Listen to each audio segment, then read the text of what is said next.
2025க்கான Tamil Nadu 12th examination result வந்து எப்படி ஆன்லைன்ல செக் பண்றது அப்படிங்கறத டீடைலா அந்த வீடியோல பார்க்க போறோம். வீடியோ ஃபுல்லா பாத்தீங்கன்னா எப்படி செக் பண்றது அப்படின்றதுக்கான ப்ராசஸ் பத்தி தெரிஞ்சுக்கலாம். தெரிஞ்சுக்கிறதுக்கு முன்பாக சேனலை சப்ஸ்கிரைப் பண்ணிடுங்க, பெல் ஐகானை கிளிக் பண்ணி எவ்வளவு அப்படின்றத செட் பண்ணிடுங்க. வீடியோக்குள்ள போகலாம். மொபைலில் இருக்கக்கூடிய ஏதாச்சும் ஒரு ப்ரௌசர் வந்து ஓப்பன் பண்ணிடுங்க. ஓப்பன் பண்ணிட்டு டிஎன் ரிசல்ட் அப்படின்னு சர்ச் பண்ணீங்கன்னா டிஎன் போர்ட் ரிசல்ட் அப்படின்ற மாதிரி ஒரு வெப்சைட் பார்த்தீங்கன்னா ஃபர்ஸ்டே வந்து வரும். அதை கிளிக் பண்ணிருங்க. அதில் கிளிக் பண்ணதுமே பார்த்தீங்கன்னா HSC +2 அப்படின்ற மாதிரி வந்து போட்டிருப்பாங்க. அதில் எக்ஸாமினேஷன் ரிசல்ட்னு இருக்கும். அதை நீங்கள் கிளிக் பண்ணீங்க அப்படின்னா டைரக்டாக பார்த்தீங்கன்னா வந்து இந்த மாதிரி ஒரு பேஜ் வந்து ஓப்பன் ஆகும். இதில் பார்த்தீங்கன்னா ரிஜிஸ்ட்ரேஷன் நம்பர், உங்களோட டேட் ஆஃப் பர்த் கேட்டிருப்பாங்க. அதை என்டர் பண்ணி கெட் மார்க்ஸ் கொடுத்து உங்களோட ரிசல்ட்டை நீங்கள் வந்து பார்த்துக்கலாம். ஸோ இப்போ நீங்கள் போய் செக் பண்ணுறீங்க அப்படின்னா வந்துட்டு உங்களுக்கு 2024க்கான அந்த ரிசல்ட்டுக்கான லிங்க் தான் வந்து கொடுத்துருப்பாங்க.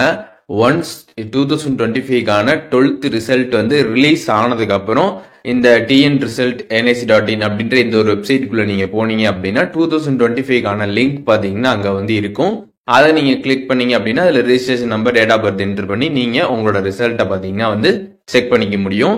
இந்த வெப்சைட்டோட லிங்க் பார்த்தீங்கன்னா நான் டிஸ்கிரிப்ஷன்லயும் வந்து கொடுக்குறேன். நீங்க அதை கிளிக் பண்ணாலும் டைரக்டா பாத்தீங்கன்னா இந்த ஒரு பேஜ் வந்து வந்துடலாம். அப்படி இல்லை நீங்க டைரக்டா ப்ரௌசர்ல சர்ச் பண்ணாலும் உங்களுக்கு ஃபர்ஸ்டே வெப்சைட் வரும். அதை கிளிக் பண்ணி நீங்க இந்த வெப்சைட்குள்ள போயிட்டு உங்களோட ரிசல்ட்டை பாத்தீங்கன்னா ரிலீஸ் ஆனதுக்கு அப்புறம் நீங்க செக் பண்ணீங்க அப்படின்னா வந்து நீங்க ரிசல்ட்டை வந்து பாத்துக்க முடியும்.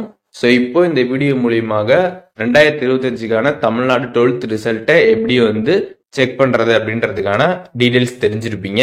இதுல இருந்து டவுட் இருந்துச்சுன்னா கண்டிப்பா கமெண்ட்ஸ்ல மென்ஷன் பண்ணுங்க, நான் எல்லாருக்குமே ரிப்ளை பண்றேன்.